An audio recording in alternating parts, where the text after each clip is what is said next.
Hey there, welcome to School of Emo, the podcast where we dive into the world of emo, pop punk, and everything in between. If you've ever found yourself in your car screaming the lyrics to Taking Back Sunday, wearing way too much eyeliner in the early 2000s, adding a buckle or a chain to every outfit you've put on, you are in the right place. I'm Erin Judge, and each week I will be your fellow student, guiding you through the music, the culture, and the history that shaped an entire generation of angsty teens. I am not the teacher of this school. I am a fellow student, here to learn alongside you and from you. Together, we will cover a lot of information that doesn't really matter, but will remind us of the days of stalking MySpace channels and getting lost in chat rooms. So connect your dial-up, turn on your webcam, and let's go to School of Emo. Welcome back. For those watching on YouTube, you can see the sun rays shining in through my nearby window. It is a bright, sunny day and the perfect time to talk about what I consider to be sunny emo, sunny side pop punk, California emo, summertime emo, Yellowcard, one of my favorite bands of all time, and one band that I have an interesting relationship with now, but they have had a story of rising, exploring, falling a bit, disseminating, and coming back. And we're going to talk about it all today. Now, I've shared some mixed opinions, and I'm going to try to weave some of my own experience with Yellowcard throughout the episode. I think the biggest thing is, yes, I met Ryan Key once, and it was one of my most embarrassing moments of my life because I was so excited and he was definitely not interested, and it was very uncomfortable, and I felt kind of guilty for saying anything and just very weird. Kind of blacked out a little bit, didn't take any photos, like was trying not to be too intense there, but it was not a good experience and kind of didn't ruin my experience with the band, but it was that feeling of I was so excited and like had this picture of happiness and joy to the music. And from that point on, that kind of changed. Not his fault, not anyone's fault, but it just changed how I was experiencing the band, which was unfortunate. And then I started and should not have really diving into some of the streaming. And I really support the band members. I want them to be successful because, again, I've loved their music. I've gotten so much value out of their music over the many, many years of my life, like 20 plus years now since listening to them.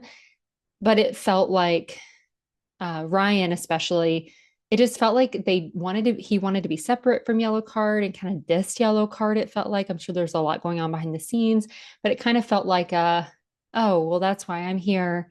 And I want you to succeed, but like, I also love this music. And like, it's never, you're not really into it. And then when it became successful again, they kind of got back into it and just talked about how much money they were making. And I don't know, it kind of tainted a little bit of, I think, the innocence and the nostalgia of it for me. But that's okay. This is an industry. It's a business. They are grown adults with families that are trying to make ends meet. And I am still going to their shows. I will still support their new music. I will still love them. I will still consider them one of my favorite bands ever, because they have been since I was in middle school. So it just is what it is. And people are people, which I've learned. So we are going to dive into that and explore the people behind the music. And this is kind of a continuation of our pop punk side of things. So if you are not familiar with that episode, we did talk about pop punk origins and that overlap with emo and kind of that conversation. I know that Yellowcard is not emo. I think we can all agree on that. I would not consider them necessarily emo. Even some of their earlier music, like not really emo, definitely more pop punk, like to its core, I believe, more influenced by like the Green Day. So we did talk about Green Day as well as kind of the founding fathers of pop punk, especially in the US, and then where Yellowcard now fits in. So I do think that they are definitely more in that space. Some may still lump them in with emo. We kind of lump a lot in together for our overall overarching community, especially those of us who grew up in the third wave of emo, and we are leaning into that nostalgia. They may fit into that and like be on the emo night, emo playlist, things like that.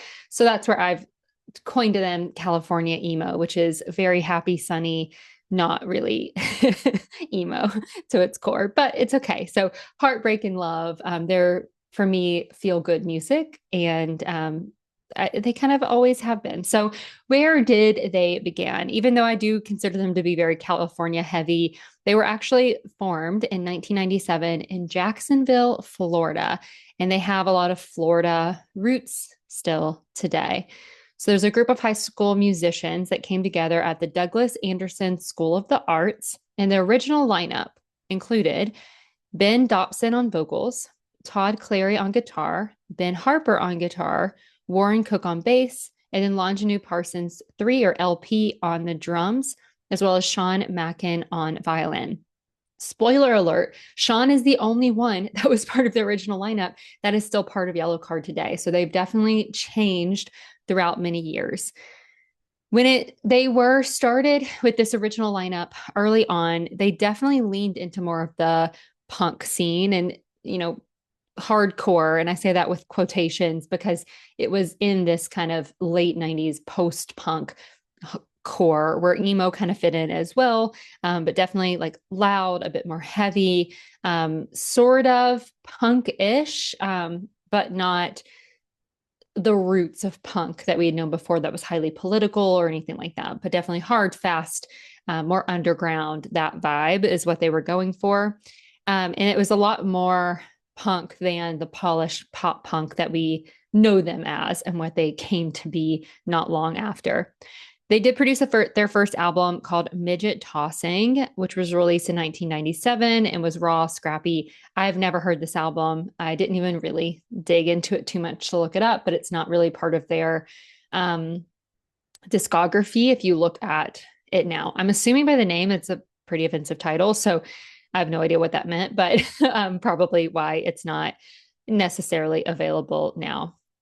Sean in 2003 was reflecting back on the earlier days. And he said, back then we were just kids trying to make something that sounded big and different.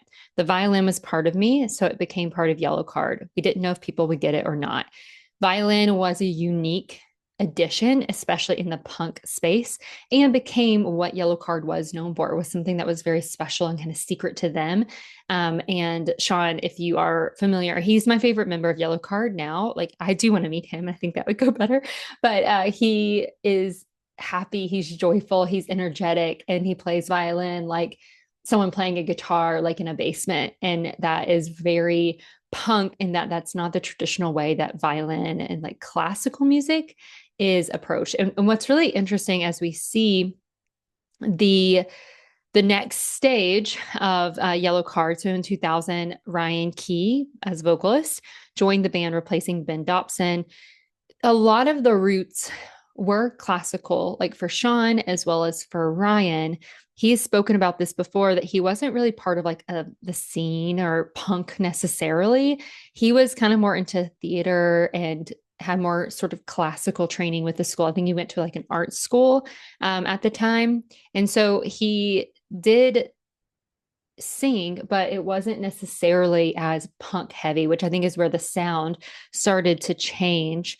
His voice, his songwriting, the pop undertones to him that shifted Yellowcard towards this more pop punk, emo pop, if you will, sound that was perfectly placed for MTV, Warped Tour. We've talked about that, where it was more accessible, it was more palatable to people, it could be streamed. Something else that's very interesting, until the band came back, which we'll get to, there's no curse words in the albums that are released under Yellowcard. And Ryan was asked about that later in one of the streaming things that I listened to. And he said it wasn't ever like intentional. It's just where his songwriting flowed. But I think that also allowed them to be very radio friendly. And especially in the late 90s, early 2000s, like that period of time, words were like explicit songs were not on the radio. There had to be other versions of them, or like things were kind of scratched out or something, very creative ways of taking out curse words in songs, even if they weren't necessarily, I guess, quote unquote, bad or derogatory or anything like that, like we see even today, but they were modified. And so being able to be on the radio meant money back then. And especially if you could also be on TV with MTV, TRL, all those things, that made a big difference. And so Ryan joining the band really allowed for that because he became kind of the major songwriter and the voice and sort of the face of the band. 2001 came with the first album that Ryan sang on, which was One for the Kids, and is the first one you'll find in their discography on like Spotify and streaming platforms.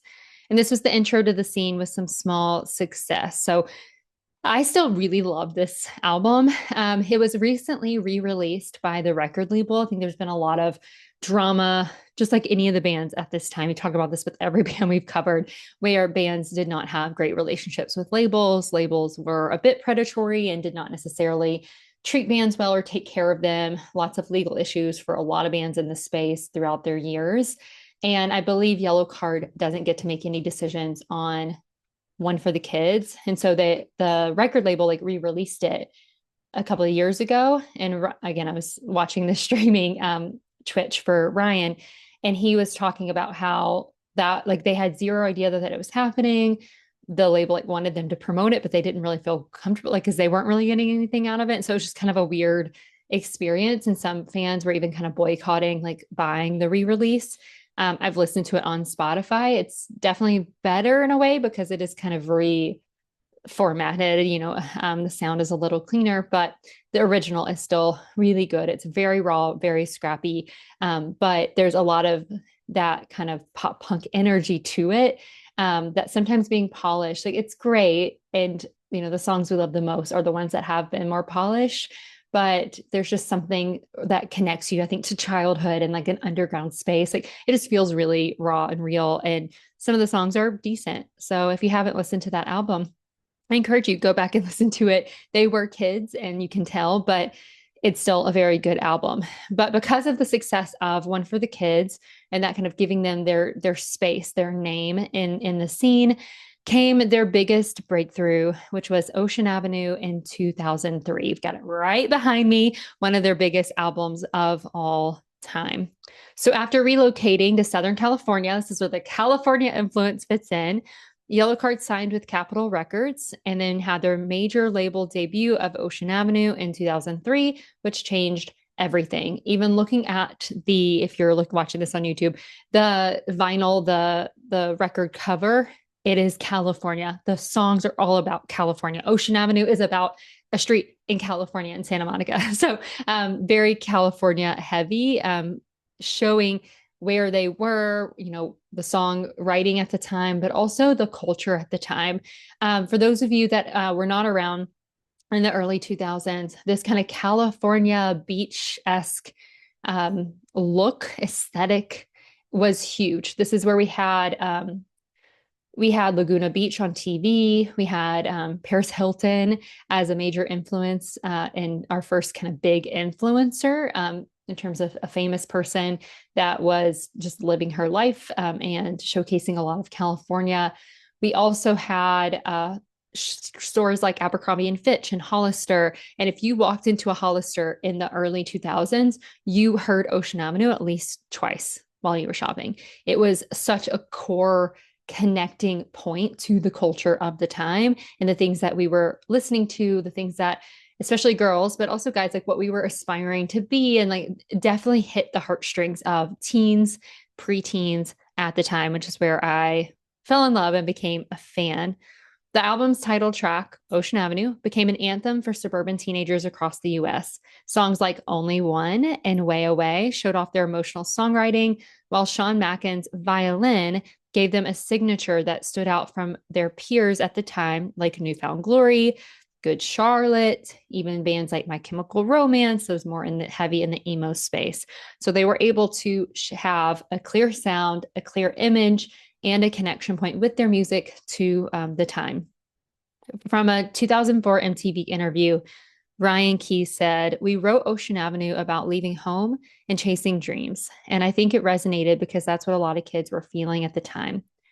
Ocean Avenue went platinum, and Yellowcard quickly found themselves on massive tours with their videos and constant MTV rotation. They were no longer just another Warped Tour band. They were one of the biggest bands in the scene. This was their height. A lot of bands hit this peak a little early, which we will talk about how that might be a struggle. This is still one of their top albums of all time. So I'm not going to go over Ocean Avenue or Only One lyrics because I think those songs get enough attention as it is. One of my favorite songs that I will always dance to, sing to, enjoy is Way Away. So let's talk about those lyrics. I think I'm breaking out. I'm going to leave you now. There's nothing for me here. It's all the same.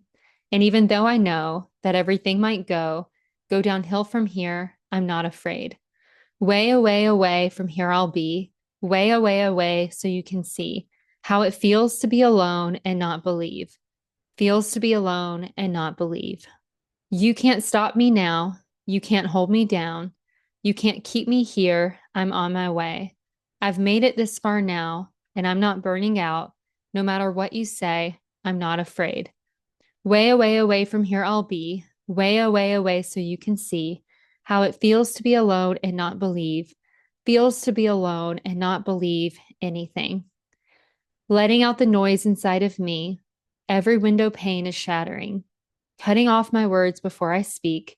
This is how it feels to not believe. Letting out the noise inside of me. Every window pane is shattering. Cutting off my words before I speak. This is how it feels to not believe. Way away, away from here I'll be. Way away, away so you can see how it feels to be alone and not believe. Feels to be alone and not believe anything. So like many bands in the early 2000s and in this scene, this kind of Warped Tour space, fame equaled pressure. In 2006, Yellowcard released Lights and Sounds. It was a bit darker, more experimental. And while it did debut pretty strong because their name was already pretty solid in this space and it was something that fans were very excited about, it also divided fans and divided critics at the time. So some praised the ambition and the change, while others felt that it strayed way too far from that Ocean Avenue magic that they found. It had less of that kind of California, summertime, happy, joyful sound to it. Even the band later admitted that they were struggling with success, expectations, and personal conflicts. And in a 2006 kind of press interview, Ryan Key said, "We were dealing with a lot of internal pressure. And Lights and Sounds was us trying to push ourselves, but maybe we pushed too far." There was a lot happening within the band at the time as well. This is where we had the departure of longtime guitarist Ben Harper, who'd been with the band from the start, so had gone through the Ocean Avenue phase.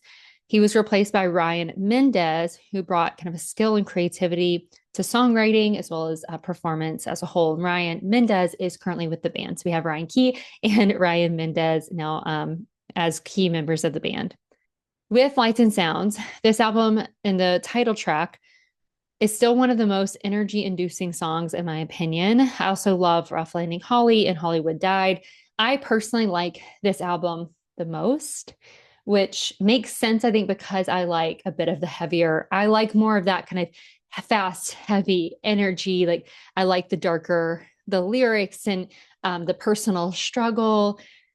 Less about hopes and dreams, but about the struggles that you experience. Like, I think that's why I'm so connected to emo music. And so Lights and Sounds to me is one of my favorite albums by them and comes with a lot of my favorite songs that I think deserve a lot more praise than they get.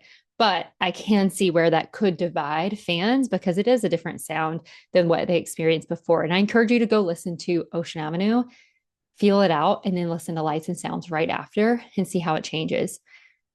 For Lights and Sounds, title track, lyrics.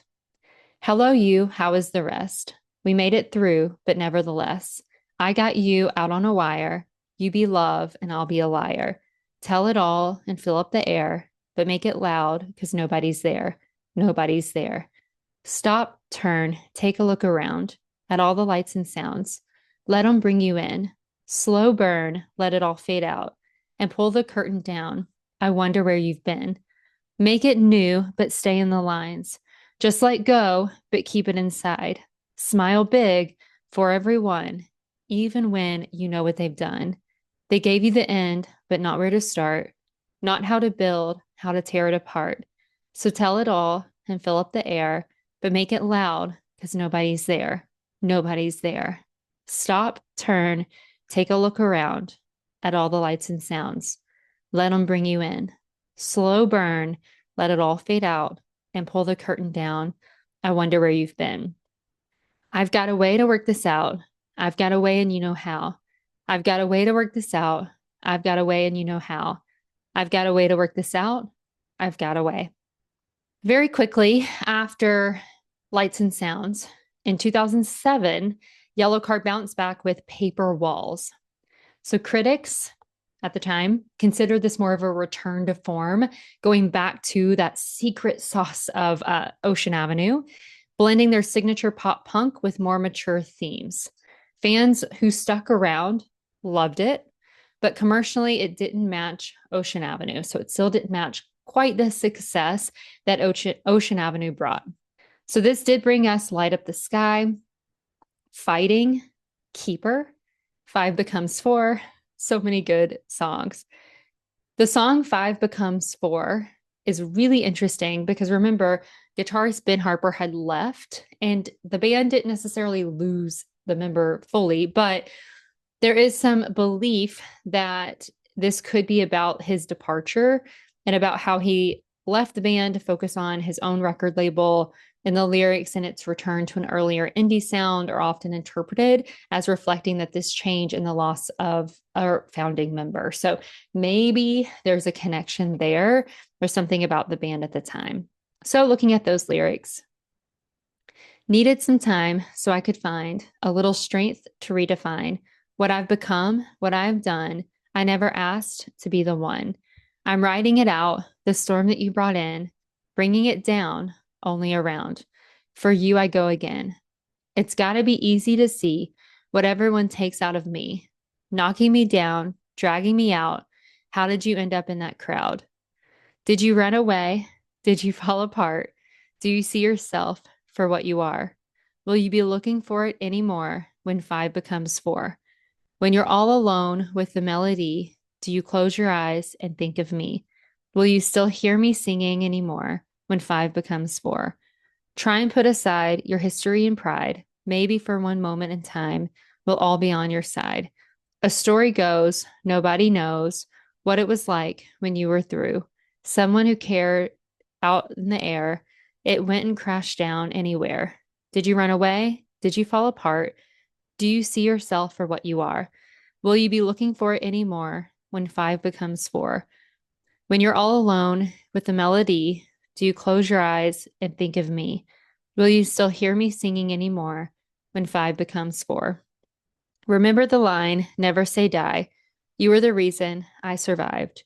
Where did you go? I need to know. I waited here. You never showed. It's going to be harder for me. I can't forgive so many things. When you weren't here, I was around. Why would you try and hurt me now? Just tell me why. Did you run away? Did you fall apart? Do you see yourself for what you are? Will you be looking for it anymore when five becomes four? When you're all alone with the melody, do you close your eyes and think of me? Will you still hear me singing anymore when five becomes four? So behind the scenes, tensions remained high. And by 2008, bassist Pete Mosley left. And then in 2009, after years of touring, the pressure, right? The MTV, the Warped Tours, like really intense nonstop touring, like a lot of bands in this scene, Yellowcard announced an indefinite hiatus. Eventually, Pete Mosley was replaced by Josh Portman. So as we talk about Yellowcard coming back around, Josh Portman became a more steady member of the band. In a 2009 interview, Sean Mackin said, "We've been on the road nonstop for nearly a decade. Everyone needed time to breathe, to be human again." So they took their break. And during that time, band members did explore new paths and try new things. Ryan Key started a side project called Big If. Very interesting. He shared some of that on his streaming, and it's interesting. You could tell he was exploring. Something you could definitely check out with some of his songwriting and some other stuff that he was doing. Sean Mackin focused mostly on family and teaching music. LP dabbled in drumming gigs and played for other people. For a while, it seemed like Yellowcard's story might have ended there, and that was going to be it. But in 2011, they came back. They reunited and they released When You're Through Thinking, Say Yes. It was a fresh start that the fans had hoped for, and it was still full of the energy and the melody that made them fall in love in the first place. So, had some of that Yellowcard backbone to it. The whole album is about summertime. So, it kind of brings in this kind of summertime nostalgia that we all loved at the time and needed, especially in that period of time in 2011. So this brought For You and Your Denial, which Ryan Key has said was related to some of the drama behind the scenes with a personal relationship. Not sure if that was a band member necessarily, but he did admit that he wrote it in the middle of the night and that it was a pretty petty song. And it was something like some person was on a different coast. So he was in California and they were on like the East Coast or something. And that person had done an interview or something where they like said something about Ryan or the band or something behind their backs, but like made some statement. And so the song, he said that he couldn't stop thinking about it. So in the middle of the night, he wrote the song, or maybe that person had left him like a voicemail or something. And so this was his kind of reaction to that. So we're going to talk through the lyrics because it is a very petty song. It's very good. Was it the right approach? Who knows? But it is a very good song. It's 4 a.m. You called to spit some fire out. But did you think that I would listen to you now? It's nothing new, so get in line with all the rest, and I will wait till you realize you're out of breath. Can you hear the crowd? They all go wild. For you in your denial. They're watching you break down. Hate me all you want. I'll be okay. I'm half the world away. I'm letting you go now. You've got sadness twisted up with jealousy. You show your fist to make them look like loyalty. And I've seen what holding on can take away. If it's the past you love, then that's where you can stay. Can you hear the crowd? They all go wild. For you and your denial. They're watching you break down. Hate me all you want. I'll be okay. I'm half the world away. I'm letting you go now. Go now. Desperation kills, but when it's on your sleeve, you wear it well. Underneath it all, you'll always have this war inside yourself. I'm letting you go now. Can you hear the crowd? They all go wild. For you in your denial. They're watching you break down. Hate me all you want. I'll be okay. I'm half the world away. I'm letting you go now. Go now. They followed When You're Through Thinking, Say Yes pretty quickly in 2012 with Southern Air. So I think I combined them a minute ago because I do kind of combine these albums. This one is very much into the summertime feel. So Southern Air and When You're Through Thinking, I blend them together because they all kind of came about in 2 years. But this one, many fans and critics hailed as their best work since Ocean Avenue. And this is where we got songs like Awakening, Always Summer, and it proved that they still had it and that they could pull from Ocean Avenue. So When You're Through Thinking, Say Yes had a little bit of a newer sound. It was kind of a good combination of everything they had done, whereas Southern Air was a bit more of a connection to those roots, a little bit more mellow in a way, but in the right way, and brought a little bit of joy with it. In a 2012 interview, so around that time, Ryan Key, we're older, but we're hungrier. This feels like Yellowcard 2.0. So they were energized and really putting out a lot of music and seeing some success. Now, this song or this album did bring one of my favorite songs by Yellowcard of all time, and that is Telescope, which was written about Ryan Key's aunt who had passed away.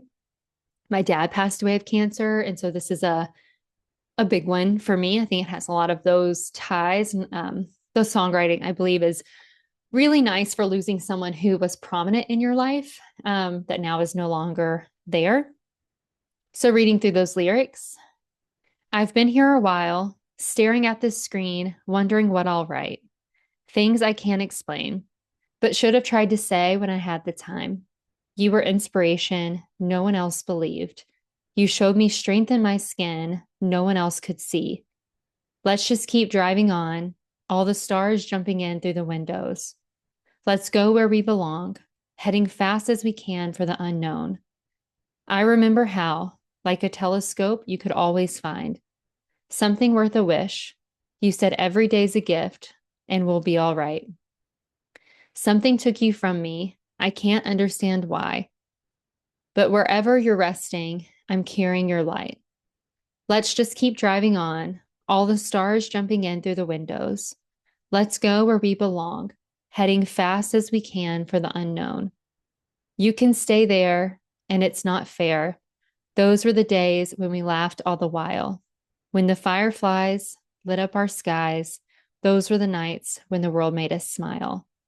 My only hope, you're my telescope.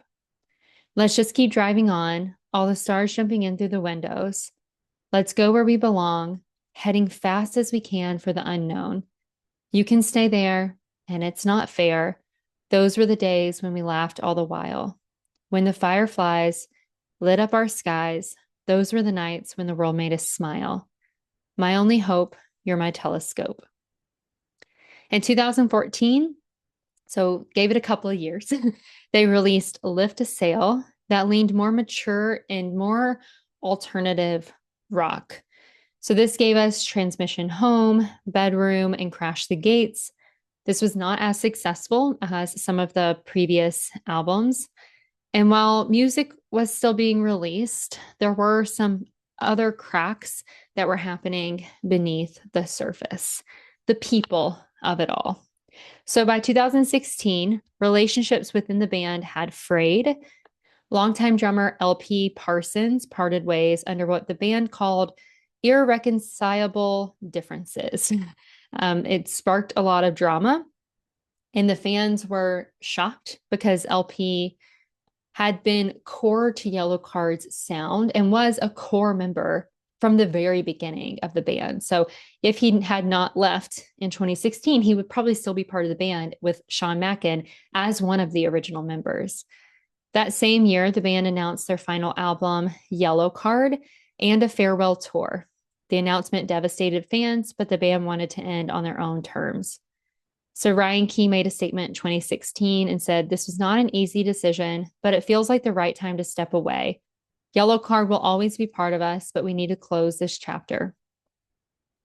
There was a lot of talking, gossip, probably around the time about maybe there being mishandling of money, like just a lot of conflicts that come with business and some of the maybe messiness of contracts and things early on. And that might have been why after this time, because I mentioned, right, me meeting Ryan Key, that happened in 2018, 2019, somewhere around that time. So it wasn't that long after Yellowcard kind of split. And likely whatever was happening, whatever drama was going on, was probably why Ryan Key was very hesitant to like own Yellowcard or be as connected anymore. And the band members as a whole seemed to kind of disconnect themselves pretty quickly. But before they left, the farewell tour did happen. That was my first experience actually getting to see them in concert. It was one of the best shows I've ever been to in my entire life because it was emotional, and fans, like, we were all there to say our goodbyes and to fully celebrate. The band put on an incredible show. I've seen them since their return, and it's just, I don't think anything will ever compare because it felt raw. It felt like a gift. It felt like a community. Like, it felt so incredibly special. And for a lot of people, they thought that would be the last time they would ever sing along to their favorite songs, like Ocean Avenue or whatever it would have been. So we all kind of grieved, we celebrated, and we enjoyed the final Yellowcard album, which I have here, and I deeply love. There's a lot of mature songwriting. There are a lot of themes about letting go, what happens next, the unknown, all the things that the band members were going through. So after the breakup, Ryan Key launched a solo career and worked on projects like William Ryan Key. He started wearing glasses and became more of this kind of singer-songwriter style. Very good. I really enjoyed that music. Whenever I met him, that was him performing as William Ryan Key, opening for Mayday Parade. And I saw him kind of in the intermission of it all, in like a side space. And so that's why I saw him. He went on like the emo cruise as William Ryan Key was doing emo night, Brooklyn opening. So still kind of owning that name, but trying to, I think, find some separation for himself. He also started streaming on Twitch, leaned into he does a podcast about Star Wars. And so gaming on Twitch and Star Wars, very different than my style, which is fine. But gained kind of a new fandom or new group of in community outside of Yellowcard. Sean Mackin did guest appearances with other bands, continued to mentor young musicians and other band members like Ryan Mendez, as well as Josh Portman, were doing studio work, playing with other bands, songwriting, other things behind the scenes. So Ryan Key and Ryan Mendez also have done like some side projects of scoring music that has been fairly successful and is still growing. But they started doing that together during the breakup. So some of the band members still kind of connected and doing things together, but not as Yellowcard. So we all believed that Yellowcard was done and it would never be back. And they seemed very opposed to Yellowcard having any sort of reunion or comeback. But we all got a surprise in 2022 because Yellowcard announced that they were going to reunite simply for Riot Fest in Chicago. And that was it. So Ryan announced this a bit on the Twitch streaming channel and talked through it and was rehearsing. And he said multiple times that they had no plans of anything after. I think they basically just got offered a lot of money and it was too good of a payday. So they came back to reunite for one night, maybe played Ocean Avenue. I can't remember exactly what they did, but they were united and it was one of their biggest fan showings. Like they had one of the biggest crowds at the festival, which was a pleasant surprise to Yellowcard because when they kind of ended, their success was a little rocky. Fans were a little unsure with just the different styles of music. And so it felt like a welcome, open arms, and possible success for the band. And so they later went on to announce the Ocean Avenue 20th anniversary tour, which happened in 2023. So the shows were massive. It was some of their biggest shows that they'd ever played. Fans young and old came out, proving that Yellowcard's music hadn't just aged well, but it was being passed on to the next generation. It was considered to be kind of this cornerstone in what we consider this pop punk emo scene. In 2023, Ryan Key was in an interview and said, "We didn't know what to expect, but these shows have been some of the most powerful moments of our career. It feels like coming home." It didn't just include nostalgia for many of us. It was also a celebration of everything that Yellowcard had given to their fans for 2 decades.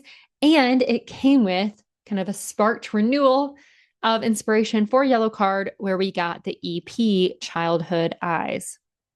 So on this EP, Childhood Eyes is one of the big songs that came out of it. But it's songwriting about some of their experiences and some of the, again, kind of unknowns, but more of the older kind of adulthood navigating like the history of the success they've had and what that would look like next and how they were navigating relationships and family and all these things that they were going through as adults now compared to when they were basically kids writing music before. One of the songs on this EP that I deeply love and would love to see live, I don't know if it's possible just with the tempo of the song, but it's 3 minutes more, and it was featuring Vic Fuentes from Pierce the Veil. So they brought in some big guns in this EP and in the album to follow. So looking at the lyrics, "So long I was luckless in love, lockets holding memories of, a radio repeating hooks of my own, cocktails and crushes and sleeping alone. I tried to thicken my skin, hold tight, take refuge within. It's different this time looking up at the sky. 3 minutes more might just save me this time. With a chip on both shoulders, it's tough. What's your talent? Mine's calling a bluff. Empty words full of glorious gifts. Never came, never showed, so I quit. Sifting through all the locks and the keys. Thought I was solving life's mysteries. Used to lean on a crutch of desire, speaking truth with the tongue of a liar. Now I see a different exposure. How it's like it never was over. I will wait for 3 minutes more if it's real. So long I was luckless in love, lockets holding memories of, a radio repeating hooks of my own, cocktails and crushes and sleeping alone. I tried to thicken my skin, hold tight, take refuge within. It's different this time looking up at the sky. 3 minutes more might just save me this time. Once a jet, once a jet setter red letter kid, everyone come and see what I did. All the missteps I made left my heart with a mark, mission, brand, and a scar. Now that age is a number indeed. Maybe this time I'll dream thinking free. Overgrown, overpasses remain. Blow it up, burn it down, be the change. I will wait for 3 minutes more if it's real. So long I was luckless in love. Lockets holding memories of. A radio repeating hooks of my own. Cocktails and crushes and sleeping alone. I tried to thicken my skin, hold tight, take refuge within.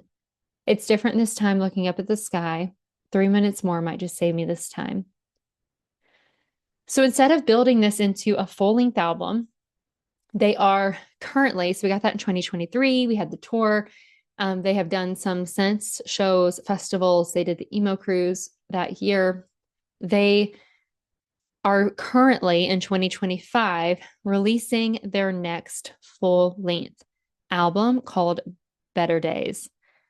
Some of the singles have been released. So we have the Better Days title track, Honestly I, Take What You Want, and Bedroom Posters. It seems to be exploring, alongside that 2023 EP, their experiences as adults, dads, and reconnecting as a band in the industry. So the Better Days lyrics, if it gets good, it freaks you out. You liked the darkness, so you ran from better days. Got so good at being down. You're kind of heartless, so you run from better days. Are you happy now? Now it's not too late to change everything you want to change. I hope one day you'll say, you don't want to run from better days. You got stuck in your hometown. It's so dramatic how you run from better days. I won't let you bring me down. It isn't my fault that you ran from better days. Are you happy now? Now it's not too late to change everything you want to change. I hope one day you'll say, you don't want to run from better days. Now it's not too late to change everything you want to change. I hope one day you'll say, you don't want to run from better days. So while Yellowcard's story is pretty messy, it's human, unforgettable, it's evolving. And as a fan, that's really exciting. I'm going to see them. They're on tour currently with A Day to Remember. And I get to travel to Toronto and see them. So I'll recap that once I get back. But it's been cool to see the band continue to show up and have creativity and inspiration again. I hope it lasts. I do still love the band, even separating them maybe from their members a little bit, if necessary for a time, as they kind of slowly, not fully reinvent themselves, but make their mark as it is today, not just what it was during the Ocean Avenue days. I think they need that. I think everyone, the fans, we all need that, to kind of know what this is. They've changed some of their branding a little bit. So things do continue to evolve, and I'm sure they will continue to as they continue to move forward. So that is it for today's class. Next week, we will go into A Day to Remember, even more of a blend between pop punk and emo, and prepare for that upcoming show to then recap that. So I hope you enjoyed the episode. Maybe you were reminded of some songs and some albums to go check out today. So go enjoy, and I will see you in our next class.